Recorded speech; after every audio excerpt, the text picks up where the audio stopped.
Bueno, buenas tardes.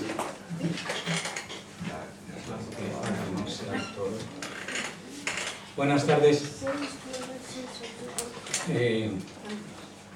Bienvenidos a la Casa de Castilla-La Mancha.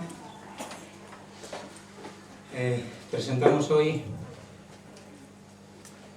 en el entorno de la Casa de Castilla-La Mancha, en el entorno de escritores en red, presentamos el libro En el silencio de los puntos suspensivos de Mari Carmen Azcona.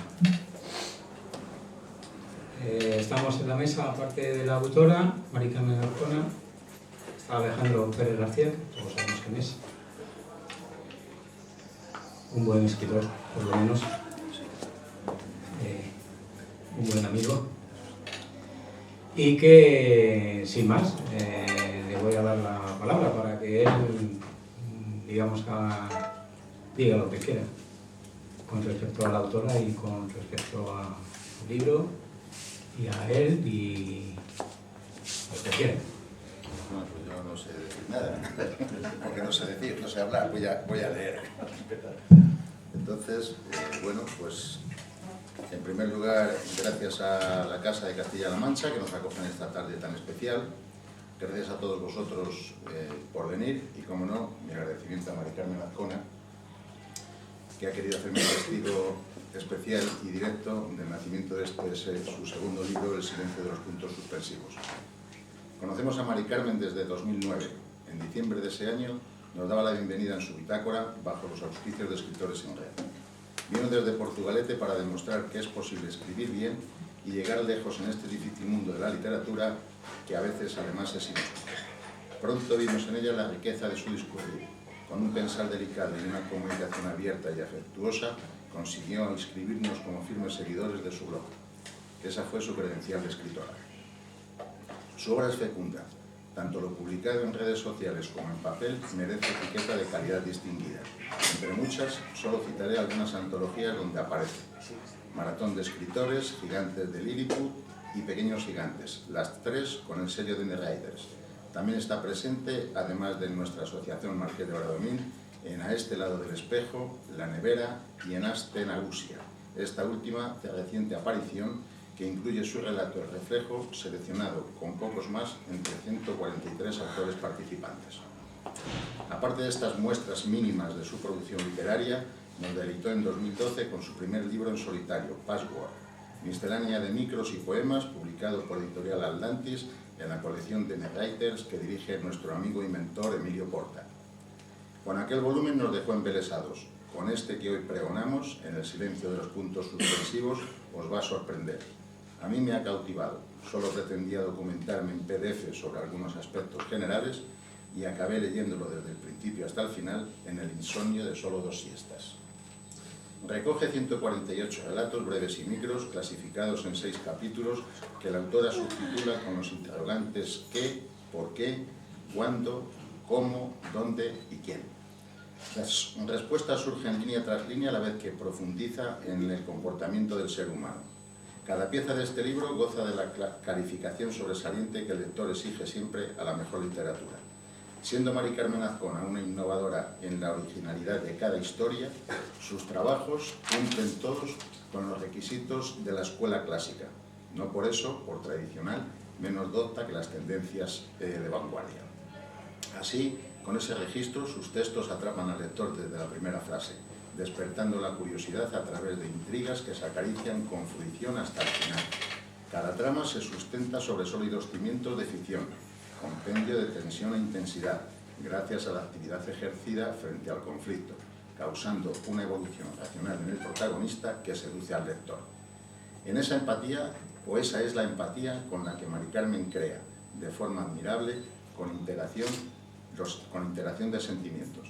Eso lo consuma con maestría, pues maestría requiere el logro de mostrar y no contar, objetivo primordial en composiciones breves, donde habla el silencio con un eco suspensivo pero explícito, continuo, nada mejor dicho, acerca del título por el que hoy brindamos.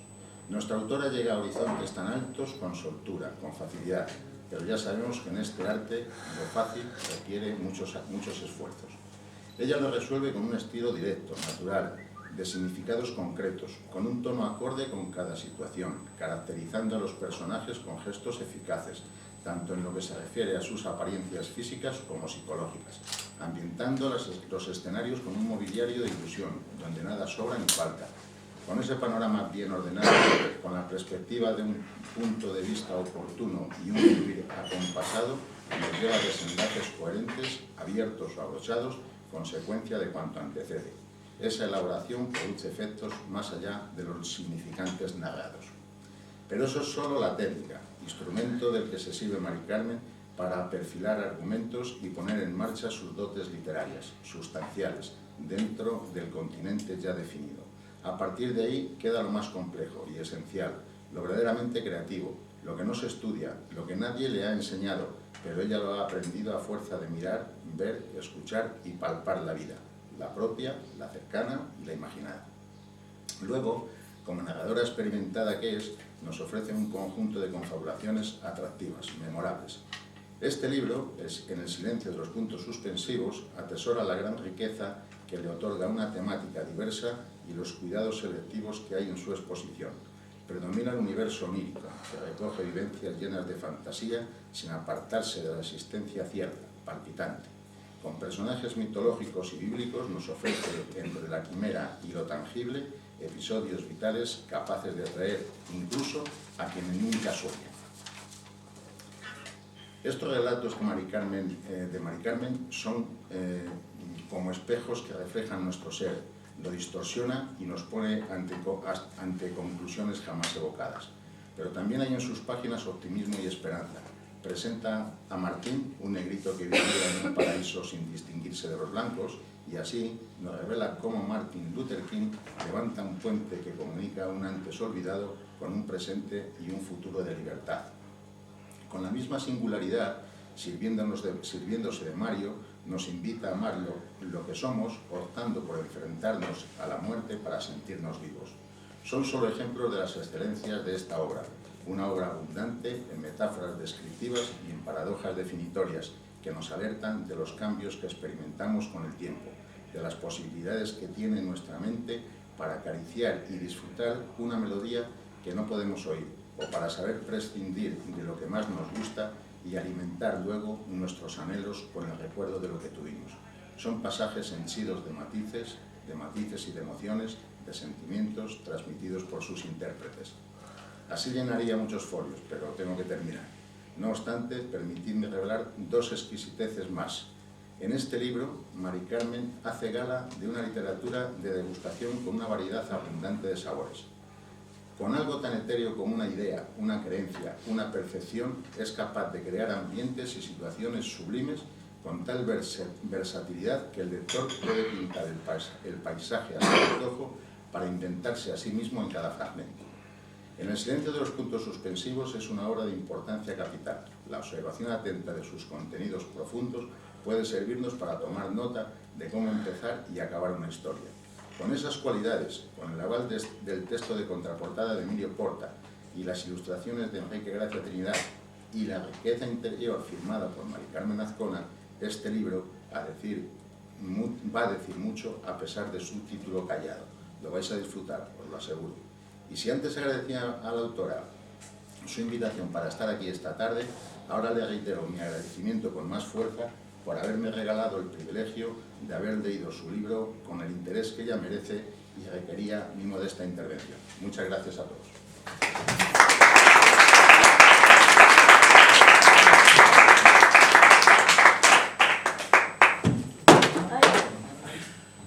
Se ha cabreado el libro blanco.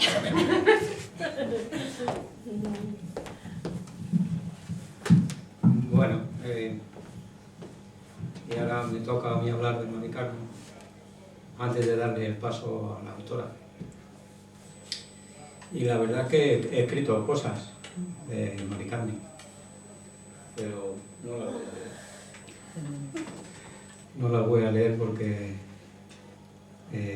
resulta muy literario. Resulta muy literario porque yo quería decir una cosa que para mí Mari Carmen es fundamental.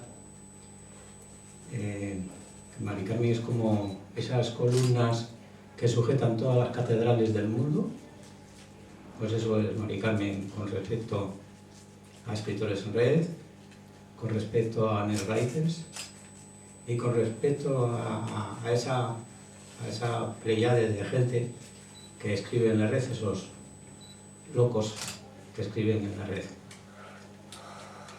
Digo locos porque ¿cómo se puede escribir en el agua? Que es la red. Bien, Mari Carmen Azcona yo la conocí en la nieve. La nieve, sabéis que era una bitácora que tenía un profesor de lengua y literatura del País Vasco. Y en esa bitácora estaba una amiga nuestra que también conocéis, que se llama Alicia Uriarte. Y yo no sé si fue en el 7, en el 8, la Alex dice que en el 9. No le mando su blog. Bueno, pues ahí, a principios de este siglo. ¿Veis cómo ellos tienen mejor memoria que yo? Pues por esa época estábamos con lo de Virita, con esa novela interactiva que nos lo pasamos todos muy bien, porque eso de hacer literatura en internet no es para ganar dinero, ni para hacerse famoso, no es para pasárselo bien escribiendo. Nos lo pasamos muy bien. Entonces yo conocí a Mari Carmen en esa situación. Ella luego vino a Escritores en Red, siguió escribiendo en Escritores en Red, siguió escribiendo en su blog, y luego pues por circunstancias de la vida cogió otros derroteros, lo mismo que los amigos que estábamos ahí en Escritores en Red. Digo que cogieron otros derroteros porque a mí se me hundió el barco, se me hundieron las velas y yo me quedé ahí como medio ahogándome, y entonces se formó esa, quiero decirlo aquí, esa extraordinaria red social, NetWriters, que no es solo una red social, es un espacio donde la gente que le gusta escribir, que no quieren ser famosos, solamente quieren escribir, pues escriben y se comentan unos a otros. Es como una especie de taller, global, ¿no? Donde uno aprende a escribir y aprende sobre todo una cosa fundamental, que sin los otros nadie somos nada.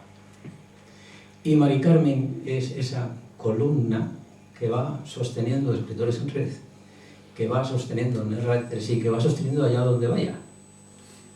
O sea, es como una especie del paso de Escritores en Red al paso de NetWriters. Se vio claramente el poder de la omnipresencia de Mari Carmen. Era algo así como una diosa, no egipcia, es una diosa moderna, informática, digital, que sostenía todo aquello que tocaba. O sea, todo el mundo que quisiera saber qué era aquello de escribir en red tenía que acudir a Mari Carmen, tenía que conocer a Mari Carmen Azcona, porque si no, es que no estaba en el grupo de gente que escribía en red.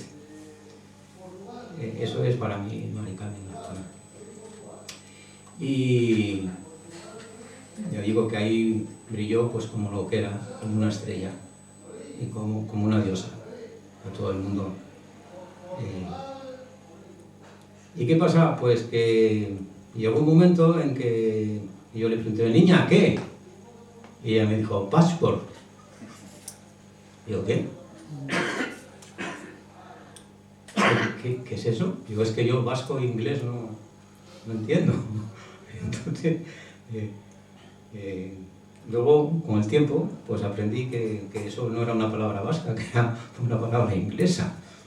Que acaso ni se pronuncia como yo lo pronuncio, que yo lo pronuncio como Paston, como el paquete de tabaco rubio, y no es eso, no es otra cosa completamente distinta. Ese fue su primer acercamiento al libro de papel, o sea que Mari Carmen es escritora en red y sus textos bajan al libro de papel, como algunos otros de los que estamos aquí. Y ahora pues viene con el silencio y con los puntos suspensivos. Viene con Emilio Porta y con Enrique Gracia. Yo no sé si Emilio Porta es los puntos suspensivos o Enrique Gracia es el silencio o viceversa. Yo soy el suspensivo solo. Sí sé que Emilio usa y abusa de los puntos suspensivos y que Enrique vive en ese silencio en el que parece ser que se gesta la poesía, ¿no? De la que este libro tiene algo que ver con eso, ¿no? Pero sí os tengo que decir que a mí los puntos suspensivos nunca me han gustado. Eso de espacios de silencio al final de un párrafo que no sabe uno si añaden o quitan algo que incitan a desviarse de lo que uno está contando, a mí nunca me han gustado los puntos suspensivos. Yo lo tengo que decir claramente, lo siento, pero no me gustan los puntos suspensivos. Pero también, hablando con la autora, que de esto de los puntos suspensivos sabe mucho, me dice: Santiago, dices que tú no te enteras. Digo, cuéntamelo. Dice, es que en los puntos suspensivos es donde confluye el autor y el lector. Y ahí es donde generalmente digamos, se hace como un sofrito entre el lector y los puntos suspensivos. Ahí es donde nacen una serie de cosas. Y el que nace, dice este libro. Entonces, claro, digamos que ya he tenido que amar un poco los puntos suspensivos y comprender que los puntos suspensivos a veces son necesarios. Y como en este caso y este libro, los puntos suspensivos no son necesarios, son algo para comer espiritualmente hablando. Bien, yo no me resisto a leer el primero de los cuentos que tiene el libro, porque creo que está muy bien elegido ese texto, porque abre un mundo de posibilidades, que es lo que nos plantea este libro. Y que dice así, se titula El gen. Tras el alarmante aumento de casos de violencia, se efectuó un estudio de ADN a todos los habitantes de la galaxia y se certificó que el código genético de algunos individuos había mutado haciéndose proclive a la autodestrucción.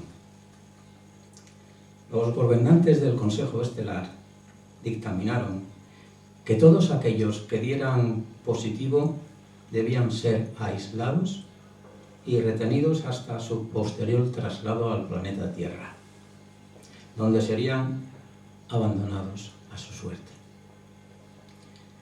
Algunas veces sienten piedad por ellos y efectúan viajes de reconocimiento con la esperanza de que su naturaleza haya cambiado, pero los informes de los exploradores no han variado a través de los siglos. Muerte, guerras, destrucción. El gen continúa activo. Y digo yo que mira que nos habremos preguntado a veces por qué el alma humana está llena de violencia.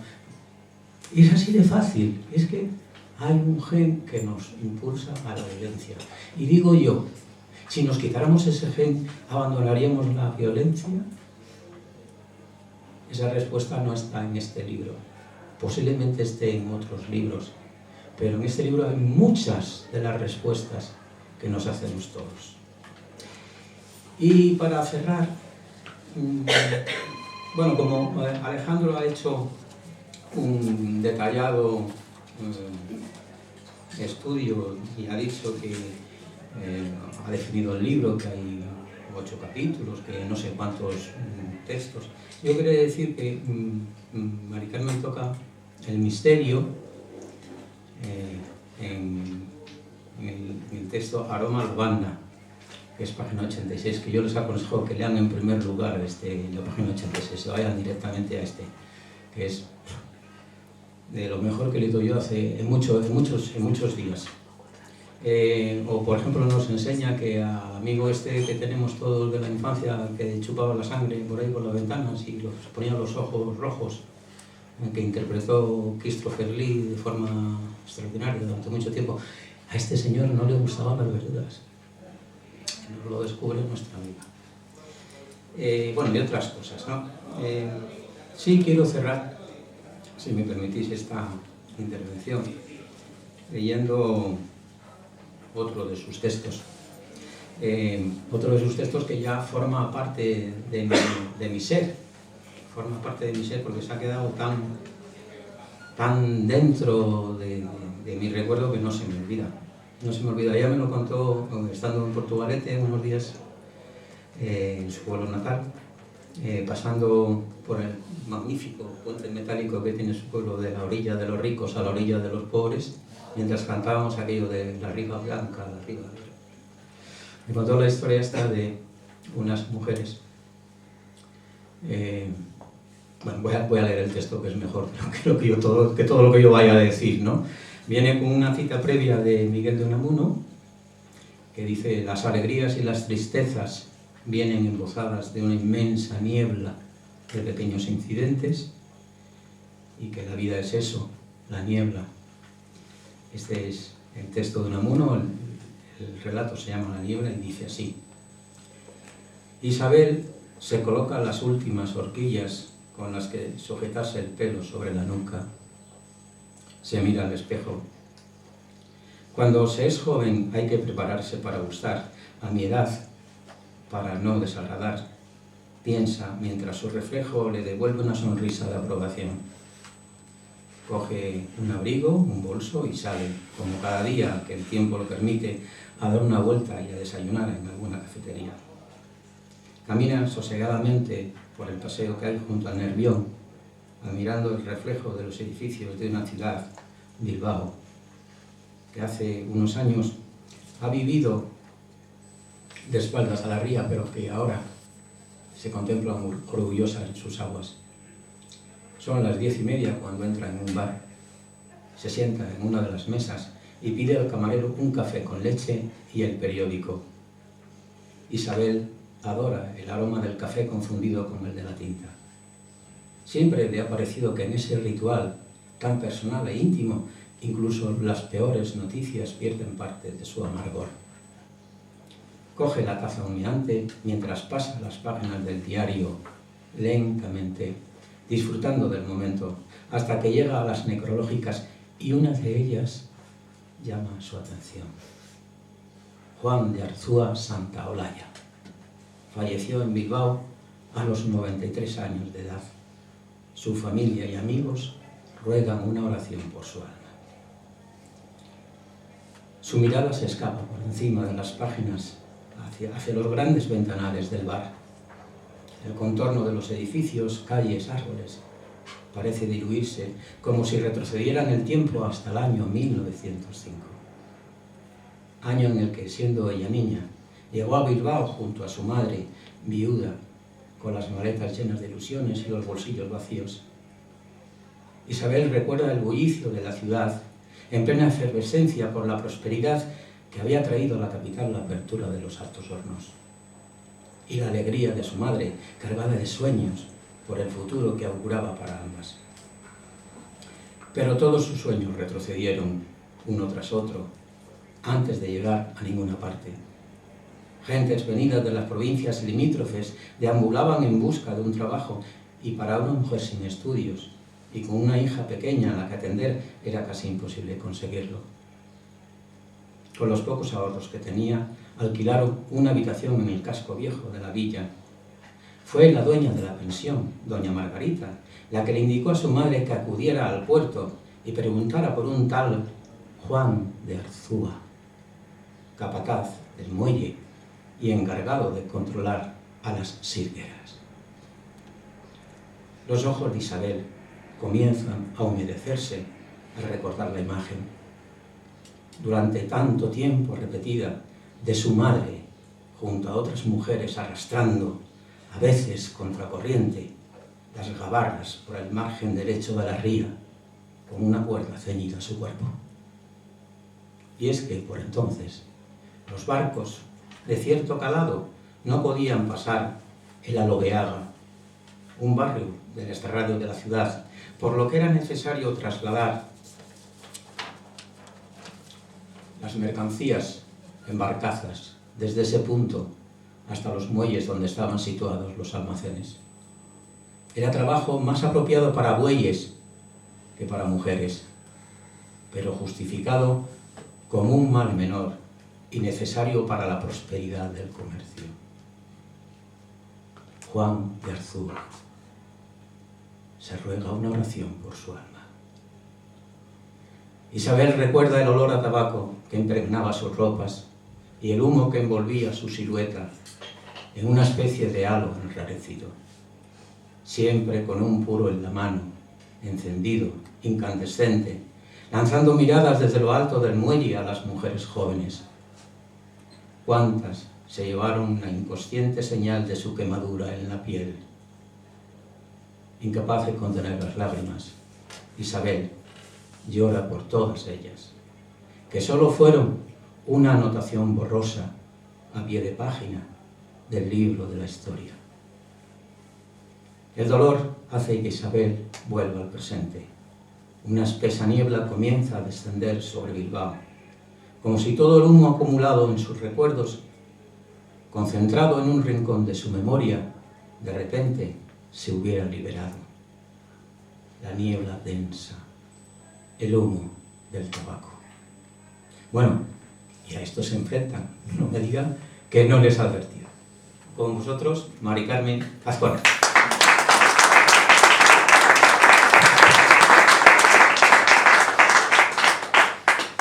Es que yo no sé qué decir ya ante lo que han dicho ya tanto Alex como Santiago. Agradecerle las palabras, que desde luego me han emocionado muchísimo. Acércate el micro, Mari Carmen. Y bueno, me ha emocionado muchísimo que hayas elegido ese último texto. Está aquí. Porque fue muy importante para mí. Yo ni siquiera sabía lo que eran las sierreras.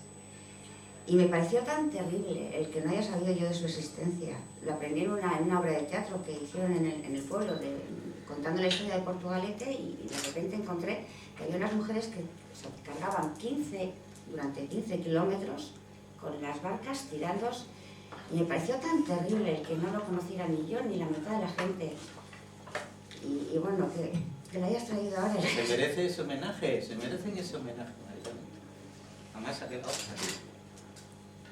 Bueno, pues... A ver, lo primero que tengo que hacer es dar las gracias a la Casa de Castilla-La Mancha por la acogida que me han dado y por todas las facilidades que me han dado para que podamos estar aquí hoy junto a vosotros, por guardar un huequito en vuestra agenda para estar conmigo y celebrar este día tan emotivo para mí. Y por supuesto a Alejandro y a Santiago, padrinos excepcionales de este libro, de los que tanto he aprendido que con el paso del tiempo se han convertido en mucho más que amigos y ya son parte de mi familia prácticamente. Sobre el libro deciros que cuando pensé en embarcarme en esta aventura, un buen amigo, seguro que con mejor criterio que el mío, me dijo que por qué no me animaba a escribir una historia paralela que englobara todos los textos. Y bueno, la verdad es que la idea era atrayente, porque a nadie se nos escapa que este tipo de piezas pasa de puntillas por la historia de la literatura y más para el público en general. Pero comencé a hacerme preguntas y claro, ¿qué es lo que yo quería ofrecer? Una novela para que llegara más público. ¿Y cómo dejar que todos esos personajes y esas historias que un día se descubrieron ante mí con una vida y una entidad propia se perdieran y se diluyeran en un mar de letras? La respuesta era obvia. No es mi intención para mí el iniciar una batalla entre novela y microrelatos o microficción, o bueno, hay un montón de nombres para utilizar. Ni mucho menos, además sería un absurdo porque para todos los que amamos la literatura, ambos géneros la engrandecen. Pero sí reivindicar un género que aunque muchos lo consideren menor y novedoso, es de los más antiguos y universales que existen.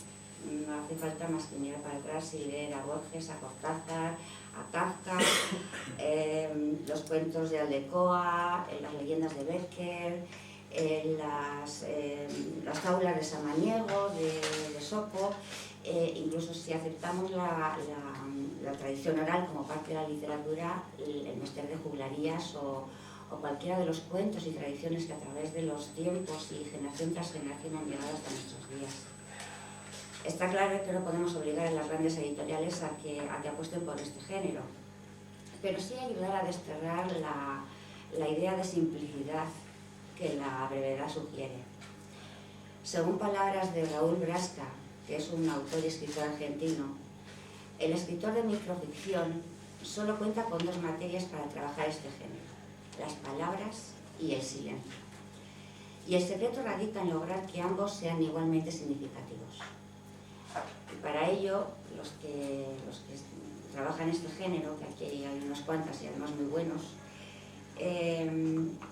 hay que desmontar las diversas capas de la apariencia, hay que incrementar detalles que parecen irrelevantes, a revisar lugares comunes en el pensamiento y en el lenguaje,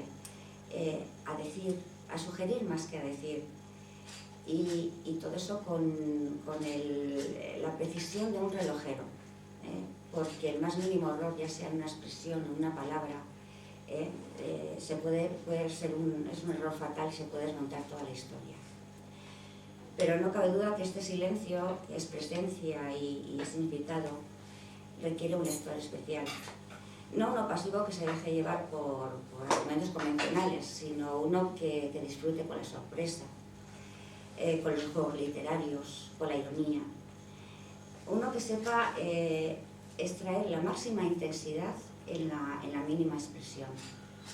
Y de ahí el título, El silencio de los puntos suspensivos, que no es sino un espacio cómplice en el que el autor deja suspendido el discurso para que lo recoja el lector y aporte esa parte que él tiene que poner de lectura activa y muy inmersa.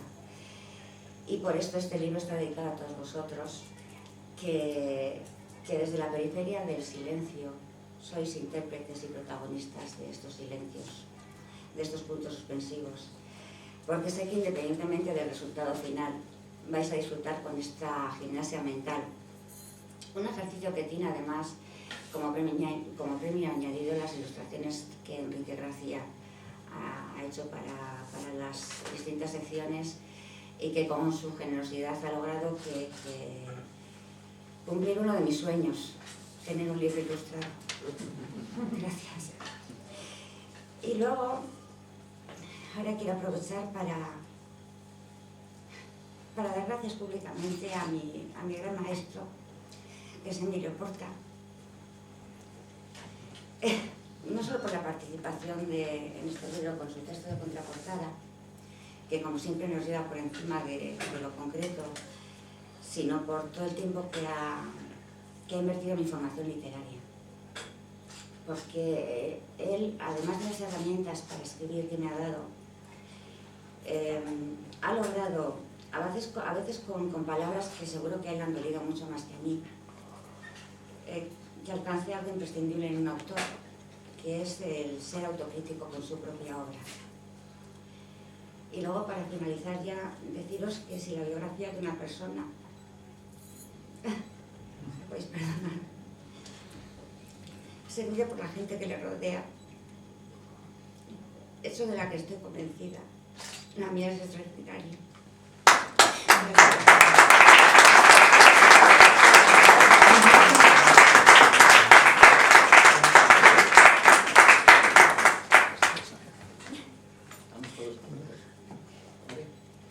Gracias de todo corazón.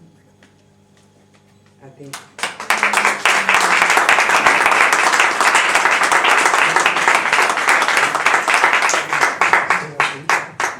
Antes de abrir el coloquio y después y antes de empezar a tomarnos vino hasta que nos salga por las orejas,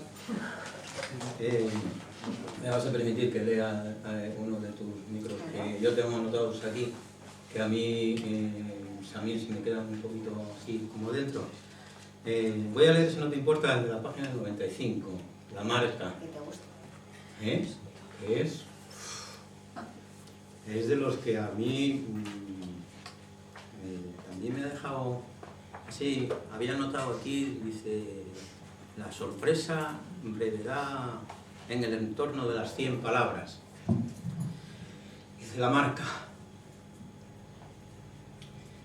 Hoy había sido un día de fiesta en la ciudad. Juan Ocaña, antiguo inquisidor general, se había casado con la hija del marqués de Muñatones.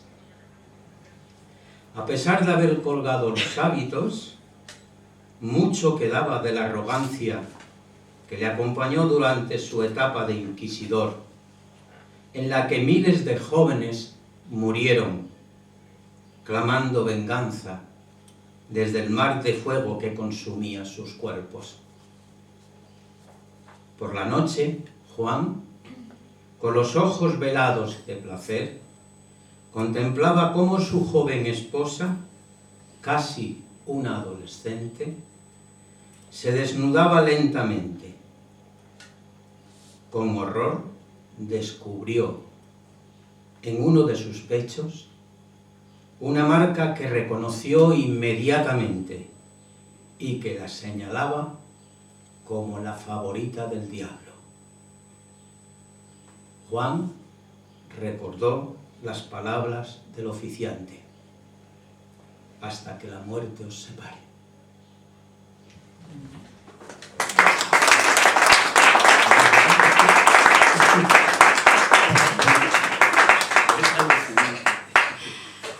Ahora, si quieres dar paso, abrimos el coloquio. ¿Abrimos el coloquio? ¿Queréis, alguno quiere preguntar algo? Sí. A ver, Emilio. Bueno, la verdad es que los que estamos aquí, es un sábado, es ya casi verano, no estamos tantos como tendríamos que estar, pero estamos bastantes. Sobre todo estamos los que conocemos a Mari Carmen. Para muchos es Atsia, que es un nombre que se puso ella, o la pusimos entre todos. Y yo influí un poco en que se llamara Atsia en sus escritos, los firmara así en la red. Pero da igual, Mari Carmen, Atsia, lo que tenemos ante nosotros es una extraordinaria escritora que además algunos de nosotros la hemos visto nacer y crecer como escritora. Y es absolutamente sorprendente al nivel literario que has llegado. Es decir, eso realmente es prueba de dos cosas: una, el talento que has tenido siempre, y la cultura, todo lo que has leído, que ha sido mucho, pero también lo que has trabajado, lo que has pulido. Ya me comentabas que yo te había enseñado a ser autocrítica, o que de alguna manera yo había influido para que tuvieras capacidad de crítica sobre todas las cosas. Que yo creo que un escritor tiene que ser crítico. Y es una de las cosas que, autocrítico fundamentalmente, es una de las cosas que falta en la mayoría de los escritores que empiezan, sobre todo, lo cual es terrible. Tú ya eres una realidad. Yo además, te lo dije un día, creo que después de leer Patchwork completo, después de leer prácticamente casi todos los relatos de este libro, los conozco, después de leerte a lo que has llegado, creo que eres una de las mejores escritoras del País Vasco y posiblemente también del panorama del relato corto, sobre todo en España. Aquí tenemos otras grandes escritoras. Además, yo es que me parece sorprendente que del grupo nuestro de writers y de escritores en red hayan nacido y evolucionado unas escritoras y unos escritores del nivel que tenemos, ¿no? Y que tienes tú. Realmente yo me siento muy orgulloso de haber pertenecido al origen de tu carrera literaria. Me siento absolutamente satisfecho y feliz, me siento orgulloso de lo que eres ahora mismo. Y aparte de todo, creo que hay algo fundamental, que eres una persona absolutamente extraordinaria y fuera de serie, que lo demuestras en las emociones, lo que sientes, casi te echas a llorar ahora, cómo concibes la amistad, tu concepto de la entrega, tu concepto de la ayuda, del apoyo, lo que ha hecho Santiago también hace un momento, ¿no? Eso de las columnas. Sí, has estado en casi todo y cuando no has estado más es porque no has podido, porque realmente el tiempo es limitado, trabajas aparte de escribir en lo que todos tienen que trabajar, en algo más para poder sobrevivir. El escritor, normalmente, aunque sea bueno, ni siquiera Cervantes lo consiguió, tiene que trabajar en otras cosas aparte de la literatura. Entonces nada, quiero simplemente decirte que gracias por además haber puesto unas palabras mías en tu libro. Ya te acompañé en Patchwork, ¿te acuerdas, no? En el prólogo y en muchas cosas. Y ahora pues te acompaño en estos puntos suspensivos que a mí, a diferencia de Santiago, me gustan mucho. Y además ya he aprendido que hay que dejar un hueco después, después de los puntos. Y además lo hago ya siempre. Sí, me gustan mucho porque creo que eso es cierto, que el lector, o sea, que el autor tiene que dejarle al lector también que termine el pensamiento, que termine la lectura, que termine la historia, que interactúe. Y los puntos suspensivos interactúan siempre con el lector del texto. Desde que ahora te gustan un poco más después de la presentación que has hecho. Nada más, gracias. Gracias por ser como eres y por escribir. ¿Más cosas? ¿Lecciones? Hay una pregunta, Sí. ¿por qué no te has traído los pájaros? Pájaros. Sí, me explico. Es que yo con Mari Carmen casi siempre hablamos por teléfono, nos llamamos de vez en cuando para contarnos nuestras intimidades. Tenemos Y es conversaciones que la entre oigo faldas. hablar sin el fondo de pájaros detrás y es que no es ella. Oye, no, mira, podría haberlo pensado. Próxima vez es que estamos más en casa. Bueno, ya les traigo la portada. Si te vale. Vale. Bueno. ¿Más? ¿No? Ya has hablado del vino, Santiago. Bueno, La gente está esperando. Como debe ser. Además es que es un momento para Leemos disfrutarse. Además, otro- ya nos conocemos todo y tampoco tenemos que preguntarnos, ¿verdad? Creo que ya está todo dicho. Denos uno, Mari. Yo no. Del Conde, Miguel del Conde. Bien, Voy a leer otro que a mí también me gusta, sí que he dicho antes, que está en la página 220. Además es un placer escucharte, ¿eh? Aunque sean míos. A ver, si yo me centro. Aquí está. Este se titula El Conde. Cada noche se levantaba de su extraña cama intentando ser mejor persona. Le había tocado no aguantar la luz del día, pero al fin y al cabo mucha gente tenía que vivir de noche. Artistas de cabaret, vigilantes nocturnos, celadores de hospitales. Aquí vamos los puntos suspensivos. Si no fuera por el lugar en el que vivía, no habría problema. Se comportaría como alguien normal. Incluso se echaría una novia y saldría a cenar con ella, como cualquier otro. No, el problema no era la noche. El problema era ese maldito castillo en Transilvania, aislado de todo, lleno de murciélagos y una despensa en la que no había más que verdura.